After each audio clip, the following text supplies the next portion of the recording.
Hello everyone, my name is Maya. And my name is Pooja. And we are 12th grade students at the Dayton Regional STEM School. Today we will be explaining why project-based learning as opposed to a traditional style of teaching has better prepared us for college. More specifically, we will be referring to the Northfield Project.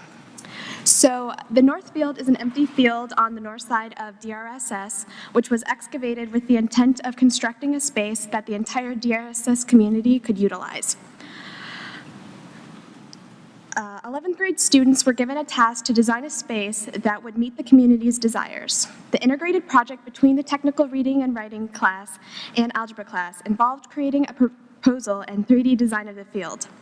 Then, the top 5 groups chosen by the DRSS staff and faculty presented their ideas to the DRSS Board of Trustees.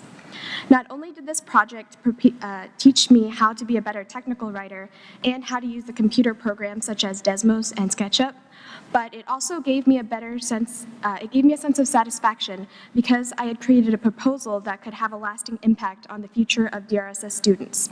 My work had a purpose. Working with a group of 4 proved to be quite the challenge because we had to compromise on our design of the field and create one proposal that everyone was satisfied with. Because the proposal had multiple sections, we evenly split them up and finalized them together. Communication was key to creating a cohesive proposal that everyone could be proud of. Within my group, I became the leader and helped keep everything on track and organized. This project taught me a very valuable lesson on how to work with others, preparing me for the real world. In the end, my group was one of 5 to present to the DRSS board, and one of my teammates and I presented our 3D model and proposal.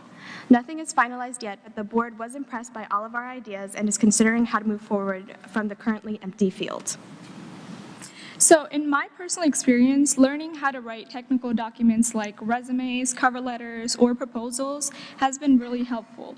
I was recently actually applying for a summer program at the Boonshoff School of Medicine, and I was among the very few people who took their resume to the interview, and they thought it was very unusual for a high school student to do. Now, how many of you guys think that resumes are essential for communication between an employer or a college and an applicant?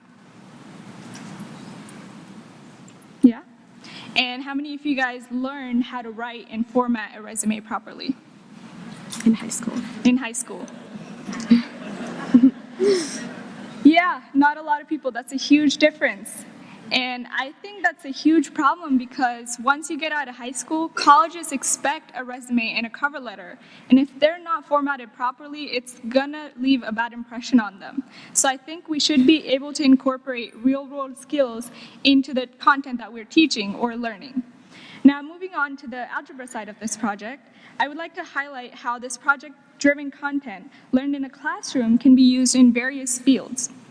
So for this project, we had to come up with a blueprint of what would go on the Northfield.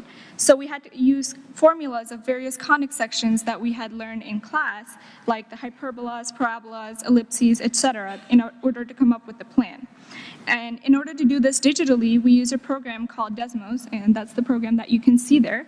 And this is a program that lets the user manipulate the shapes on the graph by changing the equations as desired.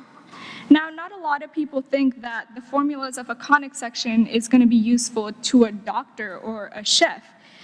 It makes sense for us to use these in a math-based profession, but the beauty of project-based learning is that it shows how the content learned in a high school class can be creatively utilized in several professions. They're not just limited to engineering or architecture.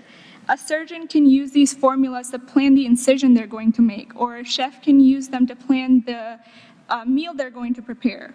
And furthermore, 3D printers are becoming more and more popular, so these equations can be used to program the printers to print out whatever you desire in the exact shape or dimensions. So in closing, as rising seniors at the Dayton Regional STEM School, we think that PBL has had a lasting impact on our education, and we will carry it into college and our future careers. Thank you. Thank you.